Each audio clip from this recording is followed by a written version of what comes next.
Every night, Lisa followed her evening ritual of brushing her hair before bed.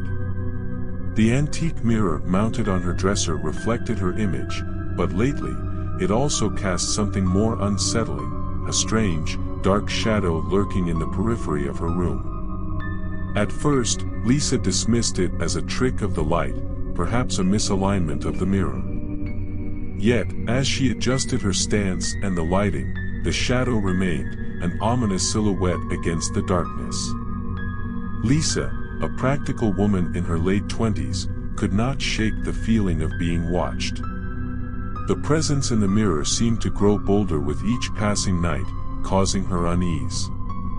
She began avoiding her reflection, keeping her eyes averted while brushing her hair, but the sensation of being observed persisted. Despite her attempts to rationalize the phenomenon, Lisa's unease deepened. She consulted friends and even sought advice online, but no one could provide a satisfactory explanation. Some suggested it was a psychological projection, a manifestation of stress or fatigue. However, Lisa knew she was not imagining things. One evening, while preparing for bed, Lisa caught a movement in the mirror's reflection. The shadow seemed to shift, extending its shape as if reaching towards her. Her heart pounded against her chest as she spun around, only to find the room empty except for herself. Terrified by the shadow's apparent movement, Lisa's nights became plagued by fear.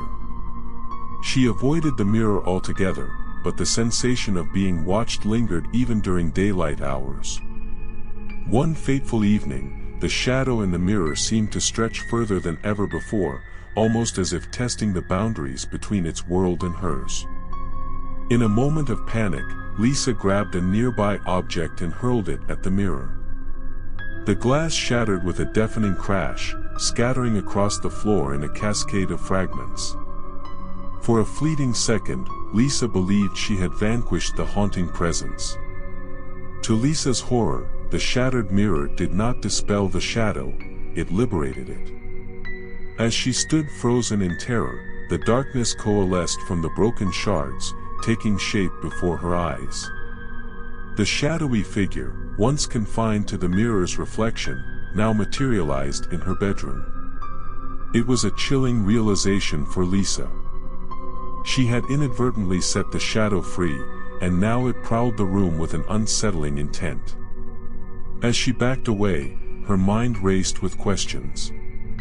What was this entity? Why had it targeted her? And most importantly, how could she protect herself from its ominous presence? In the days that followed, Lisa's life descended into a maelstrom of fear and uncertainty. The shadow, now free from its mirror prison, seemed to haunt her every waking moment. She would glimpse it out of the corner of her eye, brief, fleeting glimpses that sent shivers down her spine. Desperate for answers, Lisa delved into research, scouring ancient texts and obscure folklore for any clue that might explain her predicament. She learned of shadow beings, entities that existed on the periphery of human perception, feeding off fear and negative emotions. But how could she confront something that defied conventional understanding? As Lisa's quest for knowledge intensified, so too did her encounters with the shadowy entity. She reached out to individuals who claimed expertise in the occult, seeking guidance from those who had faced similar phenomena. Among them was a reclusive scholar named Dr. Elias Blackwood, renowned for his studies on supernatural phenomena. Dr. Blackwood listened intently to Lisa's account, his expression grave. He spoke of ancient rituals and protective charms, cautioning Lisa about the dangers of engaging with forces beyond mortal comprehension. Despite his warnings, Lisa found herself drawn deeper into the world of the arcane, driven by a desire to reclaim her sense of safety. As Lisa and Dr. Blackwood delved into the mysteries surrounding the shadow entity, they uncovered a chilling truth. The shadow was not a mere specter but a malevolent force that had been imprisoned within the mirror for centuries. Its release had untethered it from its dimensional confines, granting it newfound freedom to torment the living. Together, Lisa and Dr. Blackwood formulated a plan, a risky endeavor that involved confronting the shadow on its own metaphysical terms.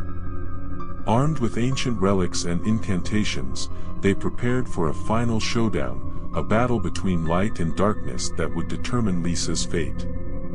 The night of the confrontation arrived, cloaked in an eerie stillness. Lisa and Dr. Blackwood stood within the confines of her now-repaired bedroom, surrounded by protective symbols and the hum of arcane energy. The air was charged with tension as they awaited the shadow's arrival. Suddenly, the room grew cold, and the shadows seemed to deepen. The entity materialized before them, its form swirling with malevolent energy. Lisa's heart raced, but she stood her ground, her gaze unwavering. With Dr. Blackwood's guidance, she invoked ancient rites, channeling her will to banish the shadow back to its ethereal prison. In the aftermath of the climactic battle, Lisa emerged changed but victorious.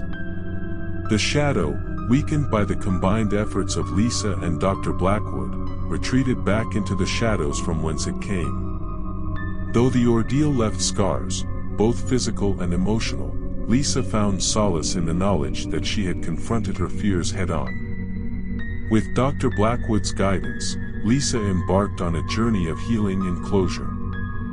Together, they sealed the mirror once more, ensuring that the shadow remained contained. As time passed, the memory of those haunting nights began to fade, replaced by a newfound sense of resilience.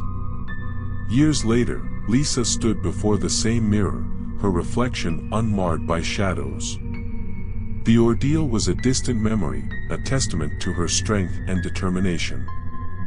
She had emerged from darkness into light, forever changed by her encounter with the unknown. As she gazed into her own eyes, Lisa whispered a silent thank you to the forces that had guided her through the storm.